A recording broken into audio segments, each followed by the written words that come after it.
Padre, vamos a comenzar, Señor, presentándote a David y a David Andrés, Señor. Tú sabes, Señor, que entendemos perfectamente bien la ansiedad, Señor, y la aprensión que tienen, Padre. Me dice, Señor, que las cárceles allá son como las de aquí, sobrepobladas, Señor, y que tiene temor por su hijo, Señor. Permite, Padre, que ese joven en este tiempo, Señor, de prueba, pues se acerque a ti, si no es tuyo, si no se ha convertido a ti, que se convierta a ti de corazón.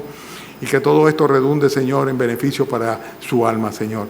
Guárdale, Padre, de cualquier peligro, Señor, y permite, Padre, que David también pueda descansar en ti.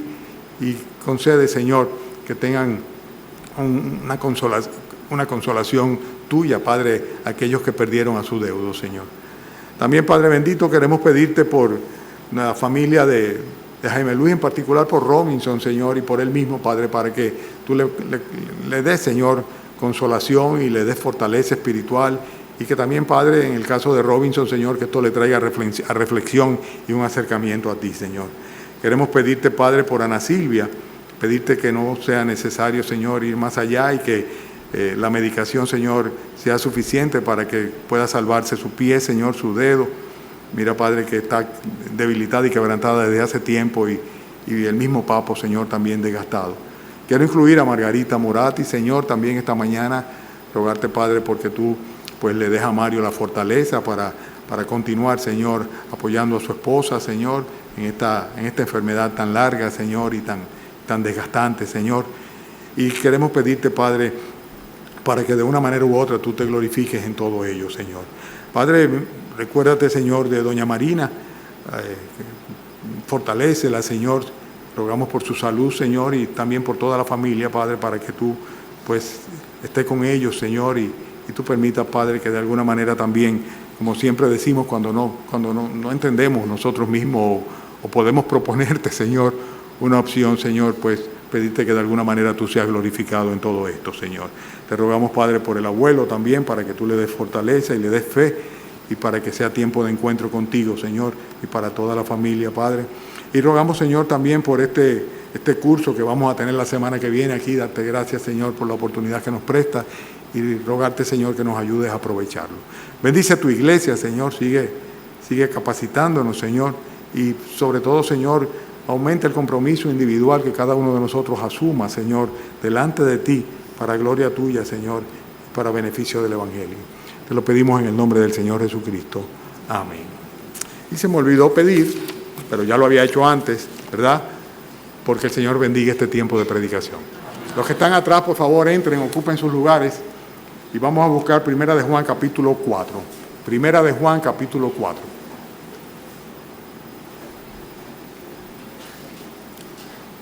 Primera epístola del apóstol Juan, el capítulo 4. Seguimos predicando sobre esta epístola, preciosa epístola.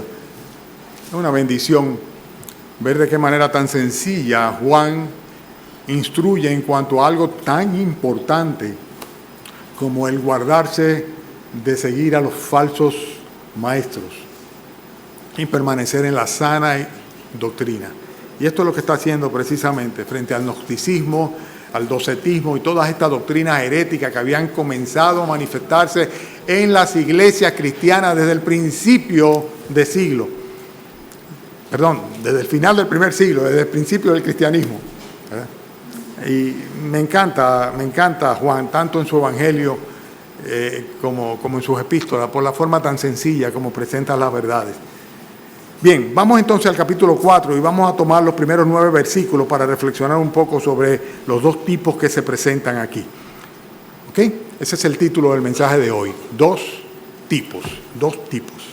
Amados, no creáis a todo espíritu, sino probad los espíritus si son de Dios, porque muchos falsos profetas han salido por el mundo. En esto conoced el Espíritu de Dios. Todo espíritu que confiesa que Jesucristo ha venido en carne es de Dios, y todo espíritu que no confiesa que Jesucristo ha venido en carne no es de Dios. Y este es el espíritu del anticristo, el cual vosotros habéis oído que viene y que ahora ya está en el mundo. Hijitos, vosotros sois de Dios y los habéis vencido, porque mayor es el que está en vosotros que el que está en ellos, que el que está en el mundo. Ellos son del mundo, Por eso hablan del mundo y el mundo los oye. Nosotros somos de Dios. El que conoce a Dios nos oye. El que no es de Dios no nos oye. En esto conocemos el espíritu de verdad y el espíritu de error.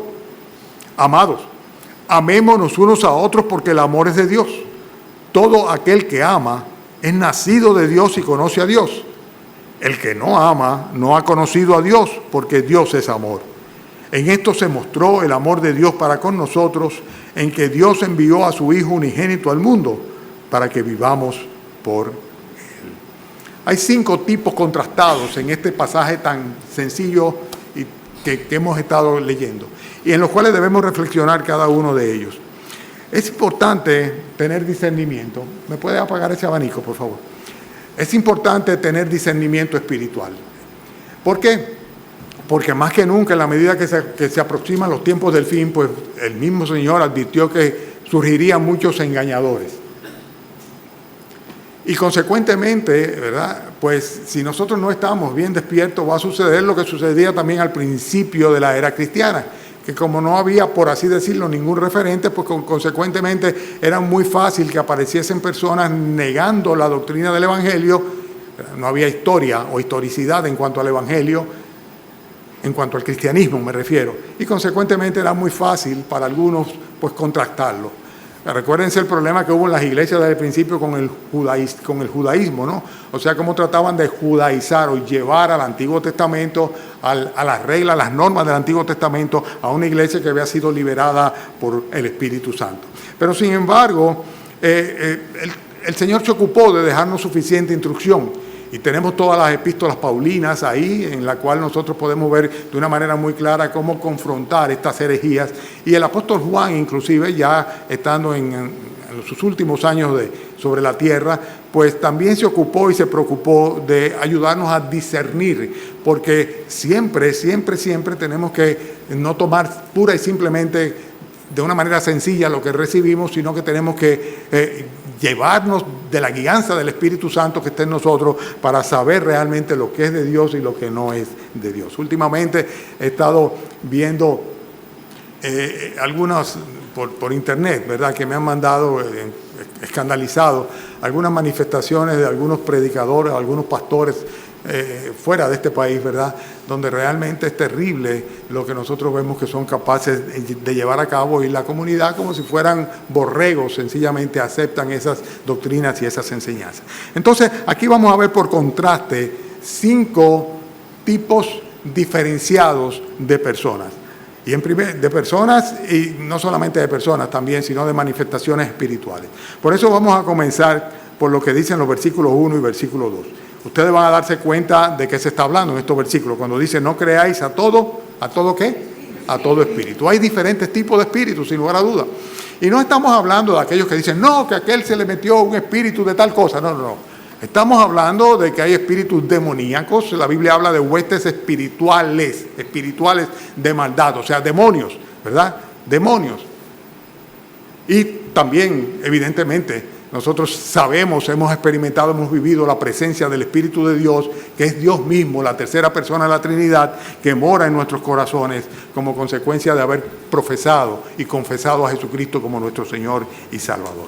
Entonces, los 2 primeros versículos que nosotros vemos acá, dice, amados, no creáis a todo espíritu, sino probad los espíritus si son de Dios. Es una exhortación muy directa. Pónganse chivo, observen bien, analicen bien, diferencien bien, porque hay espíritus que no son de Dios, porque muchos falsos profetas han salido por el mundo. En esto conoced el Espíritu de Dios. Todo espíritu que confiesa que Jesucristo ha venido en carne es de Dios. El que no confiesa que Jesucristo no ha venido en carne, pues consecuentemente no es de Dios. Pero yo quiero enfatizar 2 cosas, ¿verdad?, que dice acá. Dice, hay un espíritu que es el espíritu que está en el mundo, o sea, en el hombre natural. Versículo 3. Dice, todo espíritu que no confiesa que Jesucristo ha venido en carne no es de Dios. Y dice, y este es el espíritu del anticristo, el cual vosotros habéis oído que viene. ¿Y qué dice luego? ¿Qué dice? Y que ahora, y lo está diciendo en el primer siglo, y que ahora, ¿verdad? Ahora ya está en el mundo. O sea, estaba y está, ¿verdad?, en el mundo, el espíritu del anticristo. El espíritu del anticristo, que sin lugar a dudas está hablando de la influencia demoníaca que niega la divinidad de nuestro Señor Jesucristo, y que era precisamente lo que estaba tratando de confrontar el apóstol Juan en su epístola. Entonces, hay espíritus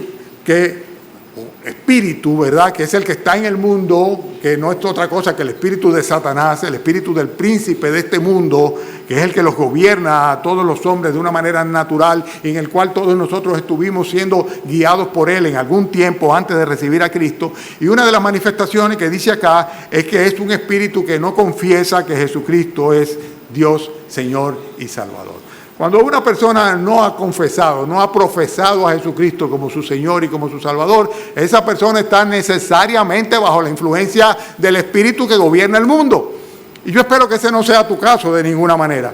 Pero o estamos bajo la influencia del Espíritu de Dios, el Espíritu Santo, el Espíritu de Cristo, o estamos bajo la influencia del espíritu del mundo. Fíjense que este espíritu que está en el mundo es un espíritu que conduce al error. En el versículo 6 se le llama a sí mismo el espíritu de error. Consecuentemente, está equivocado, y no solamente equivocado, está desviando a las personas de la verdad que representa la libertad que Cristo da en el espíritu a aquellos que creen en Él y le reciben como su Señor y Salvador. Pero hay algo que todavía puedo enfatizar un poco más, y es lo que dice precisamente en el versículo 3, cuando dice, todo espíritu que no confiesa que Jesucristo ha venido en carne, ¿qué dice? ¿Qué dice? No es de Dios. El espíritu que está en el mundo, el espíritu que opera en los hijos de desobediencia, los que no son cristianos, los que no obedecen al Evangelio, no es un espíritu de Dios.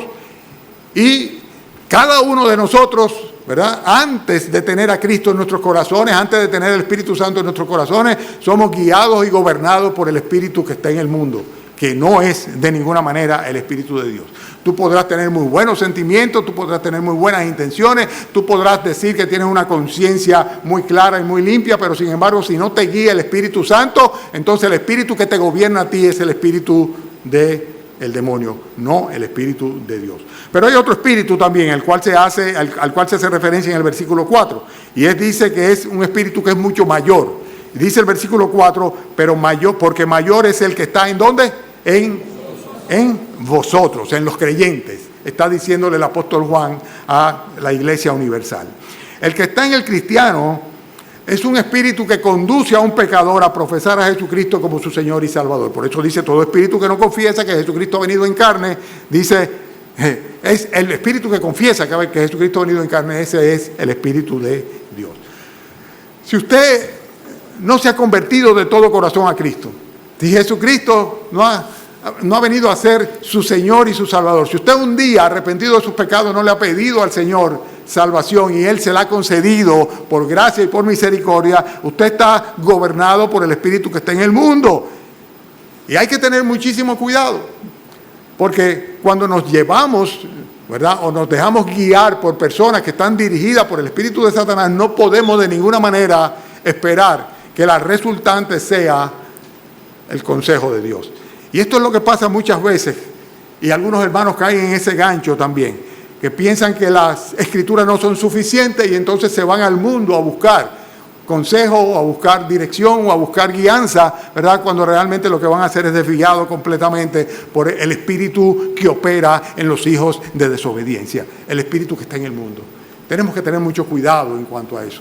Por eso hay una primera exhortación a diferenciar entre dos tipos de espíritu. El espíritu que está en el mundo, el que está en la persona, en el hombre natural, ¿verdad?, el que opera, ¿verdad?, y hace que el cosmos, todo el universo se incline delante de Satanás, el que gobierna a Satanás, y el espíritu que está en el creyente, el espíritu que está en el cristiano, que es el Espíritu Santo. Fíjense cómo le llama en el versículo 2, que interesante. Dice, en esto conoced el espíritu ¿de quién? De Dios, el espíritu de Dios. Ahí el espíritu de Dios, el Espíritu Santo. ¿Tú te has puesto a pensar en la posibilidad de que pudiera ser que Satanás sea quien esté guiando tu vida? Porque a eso es que se refiere. O sea, hay dos tipos de espíritu, los cuales, sin lugar a duda, gobiernan sobre los seres humanos. ¿Tú te has puesto a pensar que cabe esa posibilidad? Bueno, lo que te estoy diciendo de una manera reiterativa es que si el Espíritu Santo no está en tu corazón, aunque tú no lo sepas o no te des cuenta de ello, quien te está guiando es el Espíritu que está en el mundo. Ese es el que te está guiando. Tal vez podría ser Satanás quien esté guiando tu vida. Y eso sería terrible, sin lugar a dudas que sería terrible. Dos tipos de espíritus, pero hay también dos tipos de profetas que se mencionan acá en los primeros versículos también. Por ejemplo, en el versículo 4 dice: hijitos, vosotros sois de Dios y los habéis vencido, porque mayor es el que está en vosotros, hablando del Espíritu Santo, ¿verdad?, que el que está en el mundo. Pero hablando de los falsos profetas, a los cuales hace referencia en el primer versículo, cuando dice: porque muchos falsos profetas han salido por el mundo. ¿Lo ven? ¿Me están siguiendo? Hablando de los falsos profetas, dice el versículo 5, ellos, esos falsos profetas, son del mundo. Son del mundo. Por eso hablan del mundo y el mundo los oye. Hasta hace poco se oía mucho hablar de los coaches, ¿verdad? Antes eran de los consejeros, ahora es de los influencers, ¿verdad? Y la gente les oye y les ve y les cree y asienta con ellos y les siguen sus escritos y ven sus programas y asienten, o sea, dicen: ay, sí, es verdad, eso es lo que tengo que hacer. Pero también en términos espirituales, hay y habrán falsos profetas. Y se levantarán nuevos falsos profetas. Está profetizado que sea así, ¿verdad? Que si pudieran, aún a los escogidos los engañarían, si fuera posible. Pero los hijos de Dios, lógicamente, no pueden engañarlos. ¿Por qué? Porque más poderoso es el que está en nosotros que el que está en el mundo, el Espíritu Santo. Pero hay dos tipos de profetas. Los profetas falsos, en primer lugar. Dice: muchos profetas han salido por el mundo. Y estas personas son del mundo. Y a veces pueden ocupar lugares en un púlpito de una iglesia o detrás de un altar, pero son falsos profetas porque son del mundo, no son profetas del Señor. Y si ustedes quieren ver ejemplos de eso, solamente tienen que irse al Antiguo Testamento y ver la condena del Señor sobre aquellos falsos profetas que profetizan en el nombre del Señor y dicen: yo no los envié nunca. Dice: a esas personas no les ha amanecido, no conocen la luz de la verdad. Y vivimos en una sociedad que ha sido y está siendo todavía hoy día guiados por una religión que está llena de falsos profetas. Y las personas pues sencillamente les siguen. ¿Qué dice el versículo 5? Dice: por eso hablan del mundo, porque son del mundo. Son del mundo significa que no son cristianos. Hablan del mundo, ¿por qué? Porque ¿de qué van a hablar?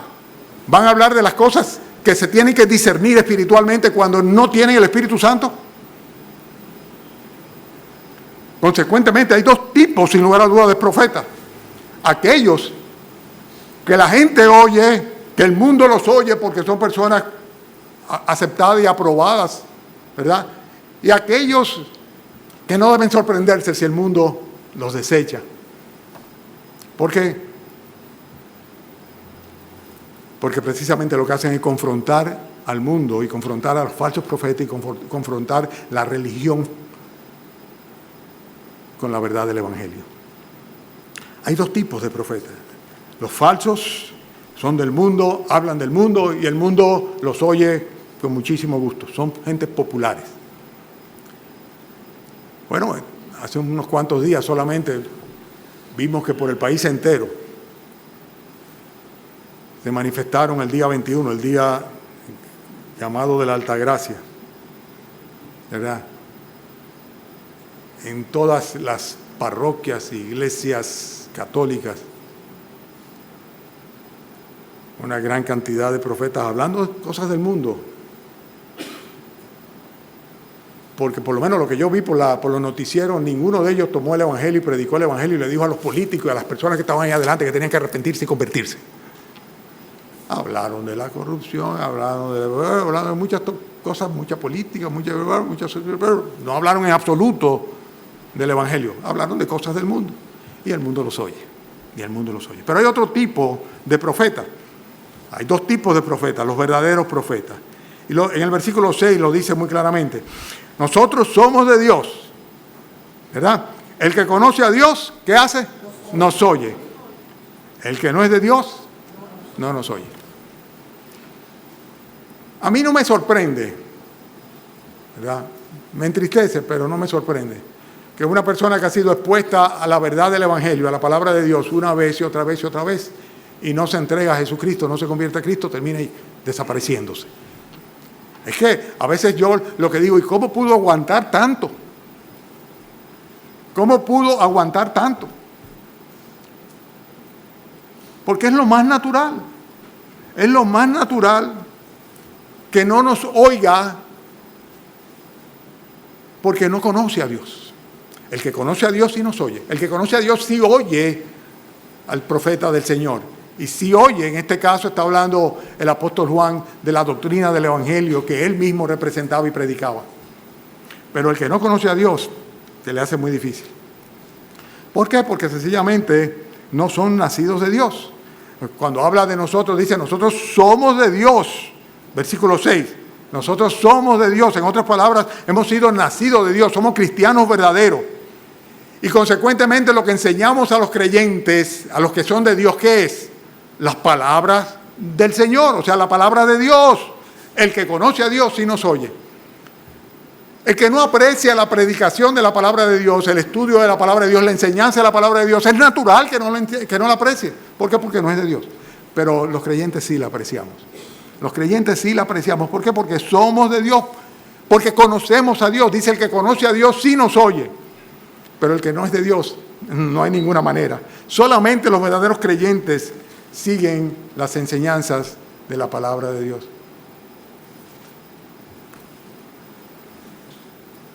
La Biblia contiene el mensaje de Dios para el mundo. Pero se resume sencillamente en el Evangelio. Cristo murió por ti, por mí también. Murió por los pecadores. Padeció por causa de nuestros pecados. Fue sepultado, muerto y sepultado. Pero manifestó su poder sobre la muerte y sobre el pecado, resucitando el tercer día. Y el Señor dijo que todo aquel que en Él creyere sería salvo. Ese es el Evangelio. Y para fines de los incrédulos no hay más. Es todo. El resto de las Escrituras huelga, sobra. Es redundancia para ellos. Inclusive molestoso, tedioso.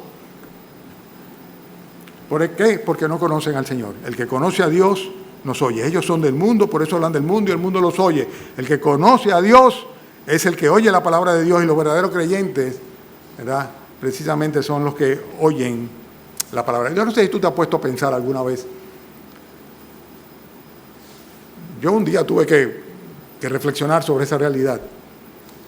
Que toda una vida y toda una formación desde pequeñito en el colegio, ¿verdad?, había sido llevado, guiado por personas que eran falsos profetas. En otras palabras, personas que estaban enseñando en el nombre del Señor cosas que no están en la palabra de Dios y que no son de parte del Señor. Son falsas enseñanzas, son herejías. Como estaban precisamente haciendo los gnósticos y los docetistas en las iglesias cristianas del primer siglo. ¿Tú te has puesto a pensar en esto? No, pero que mi religión, que en la que yo nací, creí, mis padres también y mis abuelos, pues tal vez fueron engañados.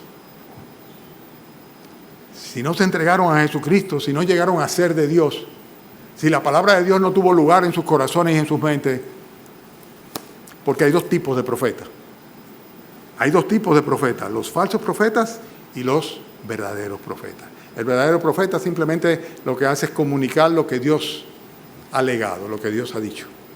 De ahí la importancia en las iglesias cristianas de que cada creyente tenga su Biblia y esté constantemente confirmando cada una de las enseñanzas que recibe, de manera de no tener que guiarse de doctrinas de hombres. El tercer punto, hablando de diferentes tipos, o dos tipos, son dos tipos de personas. Comenzamos por dos tipos de espíritus, dos tipos de profetas, y ahora vamos a hablar de dos tipos de personas. Fíjense cómo están los versículos 7 y el 8, nos hablan sobre eso. ¿Lo identificaron ya? Lean, para que lo identifiquen. Hay dos tipos de personas. Habla del que ama y habla del que no ama. ¿No lo captaron ustedes? Claro que sí, está muy claro. Amados, amémonos unos a otros porque el amor es de Dios. Ese es el cantito, es el que hacemos siempre cuando nos saludamos, ¿verdad? Y todo aquel que ama es nacido de Dios y conoce, ¿verdad? El que no ama, entonces dice que hay unos que aman y otros que no aman. Todo aquel que ama es nacido de Dios y conoce a Dios. El que no ama, y ahí está el contraste, dos tipos diferentes de personas. Las personas que no aman, en primer lugar. El concepto de amor del mundo tiene que ver mucho con un sentimiento o con aquello que te produce placer. Muchos piensan que el amor es un asunto optativo, o sea, una opción. Y consecuentemente, aún escuchaba yo ayer en un programa de televisión que decían que debíamos vivir en un medio, en una sociedad en la cual no hubiese ningún tipo de exclusión ni preferencia, para que todo el mundo tenga la opción de escoger su sexualidad y coger toda esa basura que hoy día estamos escuchando constantemente. Consecuentemente, la homosexualidad es una opción de amor. Por ejemplo, ese es el criterio del mundo. Ese no es el verdadero amor. Esos caen directamente dentro de la categoría del tipo de persona que no ama, absolutamente no ama. Y no ama simplemente por el hecho de que no ha conocido a Dios. No ha conocido a Dios y al no conocer a Dios no ha experimentado el verdadero amor. Es cierto que hay un amor que es intrínseco de la naturaleza humana, sobre todo aquel que vemos interfamiliarmente. Hay un afecto natural que Dios pone. Pero el verdadero amor se experimenta cuando una persona es capaz de ser receptor. ¿Saben de qué? Del amor de Dios. Del amor de Dios. Por eso la diferencia está entre el que no ama, que tiene sus propias teorías, ¿verdad?, sobre lo que es el amar o el no amar, con todas sus desviaciones. Y el verdadero amor, el que ama, porque ha sido receptor del amor ágape cuando se convirtió al Señor. Dice la Escritura, Romanos 5, versículo 5, que el amor de Dios es derramado, ha sido derramado en nosotros por el Espíritu Santo, en nuestros corazones, por el Espíritu Santo que nos fue dado. O sea, en otras palabras, para poder amar tenemos que recibir primero el tipo de amor, el verdadero amor, el amor que Dios es y representa y da, pero solamente a los que son de Dios. Solamente a los que son de Dios. Es el amor sacrificial, el amor que está dispuesto a sacrificarse por el bien de la persona que ama. El que ama realmente entiende que amar es un mandamiento y sencillamente está dispuesto a obedecerlo. La semana pasada hablábamos sobre eso.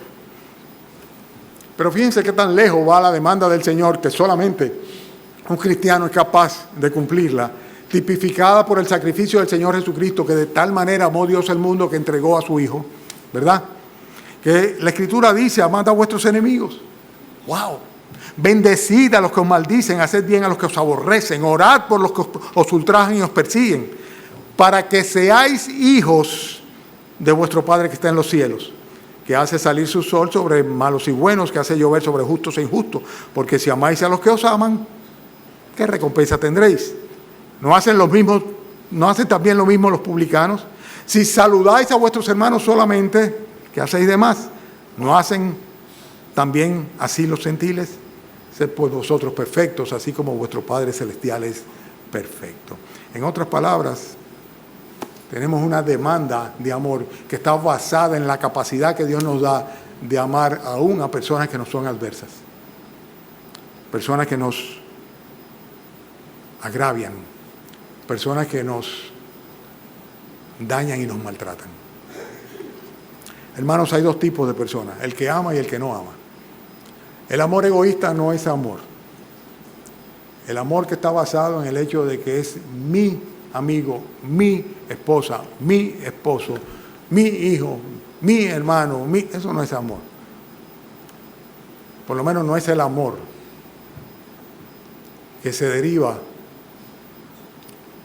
de la presencia del amor de Dios en nuestros corazones. El amor de Dios en nuestros corazones debe, como lo veíamos la semana pasada, hacernos hábiles para servir a los demás. Servir a las personas amadas a costa de nuestro propio sacrificio. La pregunta del lugar en este caso es, ¿te has puesto tú a pensar que tal vez no sea el verdadero amor, o por lo menos el amor de Dios, el que motiva lo que tú haces o el que guía tus sentimientos? Porque dice la Escritura que no hay cosa que sea más engañosa y más perversa que el corazón humano. Engañoso es el corazón y perverso, ¿quién lo conocerá? Pero hay una respuesta, dice, yo Jehová. El Señor es quien pesa los corazones. Consecuentemente, tenemos que estar claros en que necesitamos tener a Cristo en nuestro corazón, la llenura de su Santo Espíritu, para que Él nos capacite para amar mucho más allá de lo que por nuestra propia naturaleza somos capaces de hacerlo. Y que hay dos tipos de personas, el que ama y el que no ama. Pero hay dos tipos de relaciones también, versículo 7 y versículo 8. Hemos visto hasta ahora dos tipos de espíritus, dos tipos de profetas, dos tipos de personas, y ahora vamos a ver dos tipos de relaciones. Amados, versículo 7, amémonos unos a otros, porque el amor es de Dios. ¿Lo ven? ¿Lo tienen? Todo aquel que ama es nacido de Dios y conoce a Dios. El que no ama no ha conocido a Dios. ¿Cuál es el contraste? ¿Cuáles son los dos tipos de personas? El que conoce o no conoce a Dios. El que conoce o no conoce a Dios. El que no conoce a Dios tampoco conoce a Jesucristo. Es lo que la Escritura enseña. El Señor Jesucristo dijo, todas las cosas me fueron entregadas por mi Padre. Nadie conoce quién es el Hijo, sino el Padre.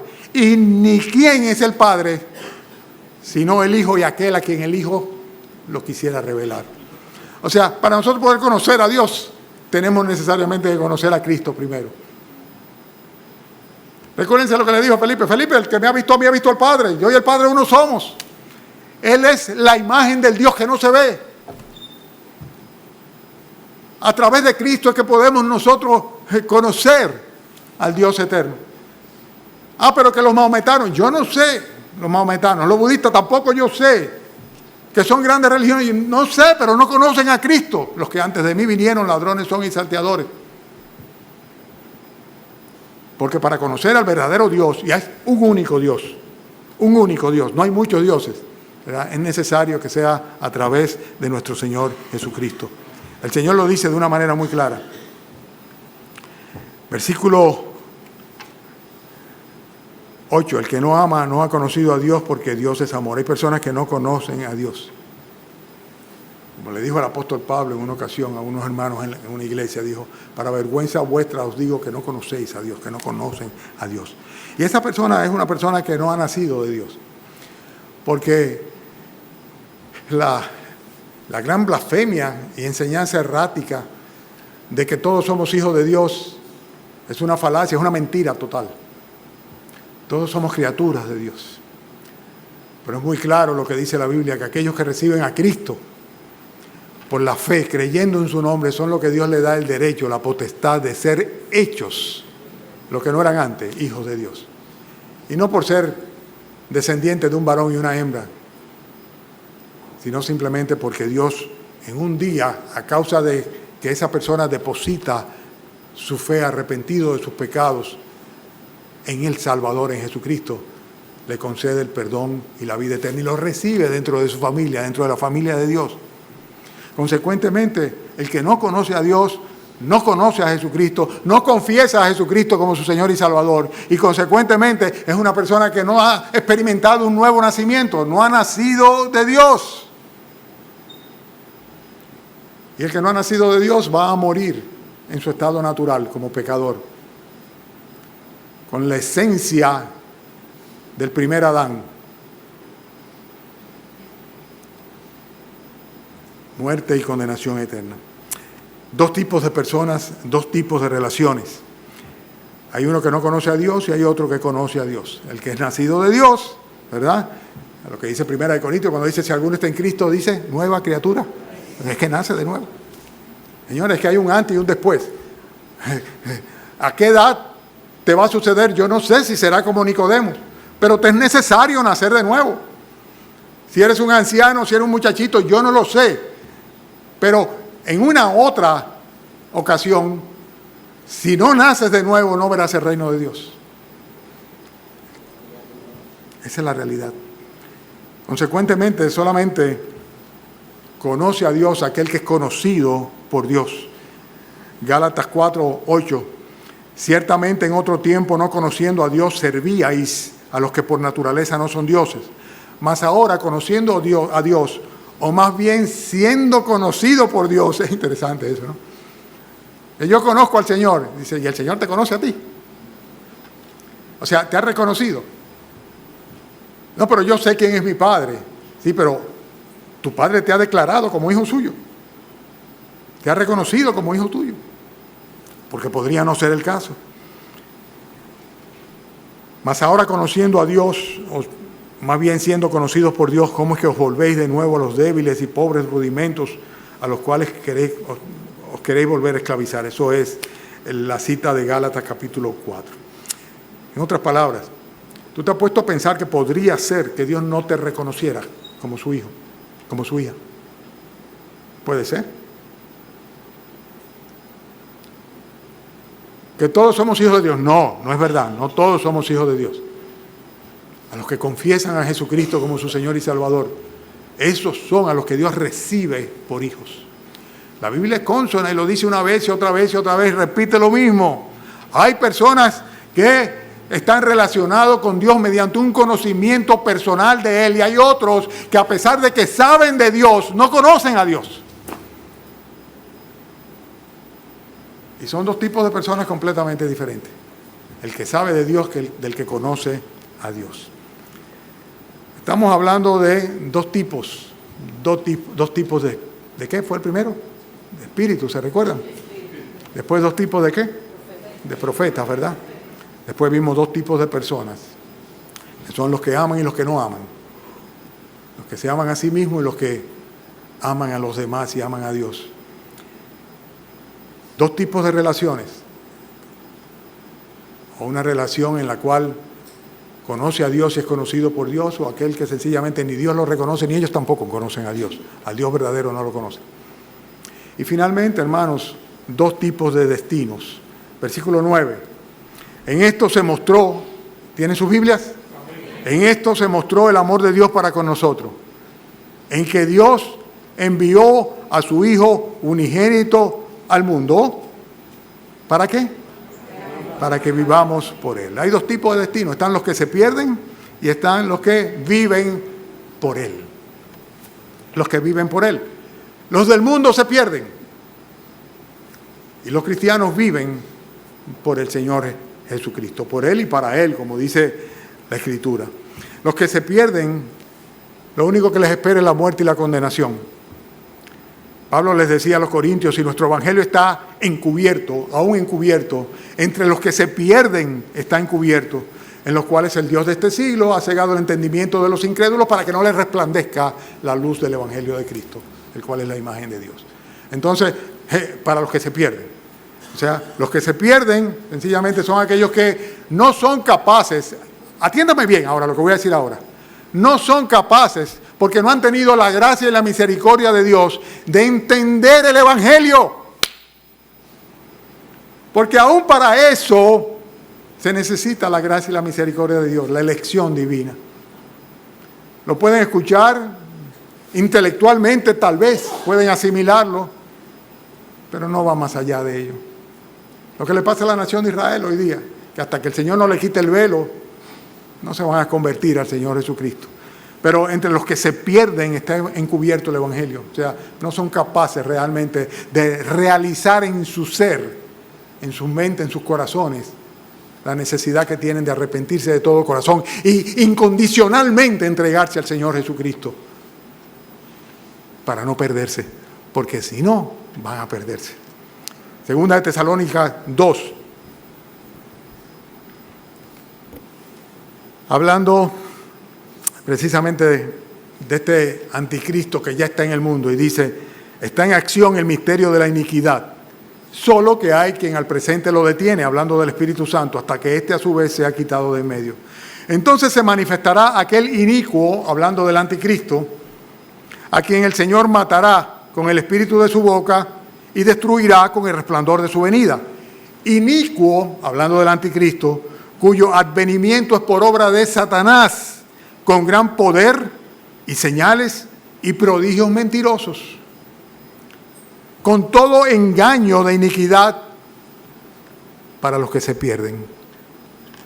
Con todo engaño de iniquidad para los que se pierden, por cuanto no recibieron el amor de la verdad para ser salvos. Se trata de eso. Si tú amas la verdad, pídele a Dios que te revele a su Hijo Jesucristo y que te permita verlo como tu única opción, como tu único posible Salvador, y te permita comprender la urgencia que tú tienes de ser recibido en el seno de su familia, como un hijo o una hija de Él. Hay dos tipos de destinos: el destino de los que se pierden y el destino de los que viven por Él, o sea, de los que tienen vida eterna. Fíjense qué interesante que no dice de los que se salvan, sino de los que viven por Él, ¿verdad? Porque nuestra vida es Cristo. La vida del creyente es nuestro Señor Jesucristo. Por Él vivimos, en Él nos movemos y en Él estamos y somos, ¿verdad? Juan 3:16, de tal manera amó Dios al mundo que ha dado su Hijo unigénito para que todo aquel que en Él crea no se pierda. No se pierda, sino que por el contrario, viva por Él, tenga vida y vida eterna. La vida eterna no es algo que recibimos en el cielo, no. La vida eterna es algo que Dios concede por gracia, por misericordia, a quien confía en Jesucristo aquí en la tierra. Aquí en la tierra. Entonces, dos tipos de espíritu, dos tipos de profetas, ¿verdad? Fíjense bien a quién le hacen caso, de quién se guían, ¿verdad? ¿Qué espíritu está llevando? Porque te has puesto tú a pensar. Bueno, sigo, dos tipos de personas, dos tipos de relaciones y dos tipos de destinos. Y la pregunta es, la final, ¿te has puesto tú a pensar, por un momentito solamente, que puede ser que lo que te espere cuando tú cierres los ojos en este mundo, definitivamente, no sea el cielo? ¿Te has puesto a pensar que no sea el cielo lo que te espera? Terrible. Es terrible. No hay esperanza. Solo juicio y hervor de fuego que ha de devorar a los adversarios, dice la Escritura. Consecuentemente, el apóstol Juan aquí está guiando a la iglesia a discernir. Discernir. Y para discernir hay que diferenciar, hay que separar una cosa de otra. Y evidentemente debemos escoger lo mejor. ¿Verdad que sí? Así que tal vez esta mañana, el día pasado me decía el hermano Nino, tú debes hacer llamados. Creo que todo el sermón, toda la palabra de Dios es un llamado. Pero tal vez sí, tal vez a veces debería de hacer llamado y decirle, conviértanse a Cristo. Tal vez esta mañana tú quieres recibir a Cristo en tu corazón. Bueno, pues inclina tu rostro, vamos todos a inclinar el rostro y dile al Señor, Señor, ven a mi corazón. Yo quiero en este día tener la paz y la tranquilidad de que mi destino, el día que yo cierre los ojos a este mundo, va a ser en tu presencia en el reino de los cielos. Oh Señor, toma mi corazón, toma mi vida, hazte dueño de ellos, declárame como tu hija, tu hijo, perdona mis pecados, díselo. Dice la Biblia que es necesario que lo confesemos con nuestros propios labios, con nuestra propia boca. Haz de Jesucristo tu Señor y tu Salvador hoy, ahora, esta mañana. Hay dos tipos de espíritus, dos tipos de profetas, dos tipos de personas, dos tipos de relaciones y dos tipos de destinos. ¿A cuál de ellos tú correspondes? ¿A cuál de ellos tú correspondes? Padre, gracias Señor por tu palabra y gracias Padre por tanta enseñanza que con sencillez, Señor, ella misma desprende. Te ruego, Señor, en esta mañana que tu misericordia alcance a los que están separados de ti por el pecado todavía. Los que no han acudido, Señor, arrepentidos a los pies del Salvador. Ruego, Señor, que quites el velo de ese entendimiento, discernimiento, y que permita que en esta mañana, Señor, por tu gracia y por tu misericordia, porque sabemos que no es por méritos, arranque, Señor, alguno de las garras del infierno.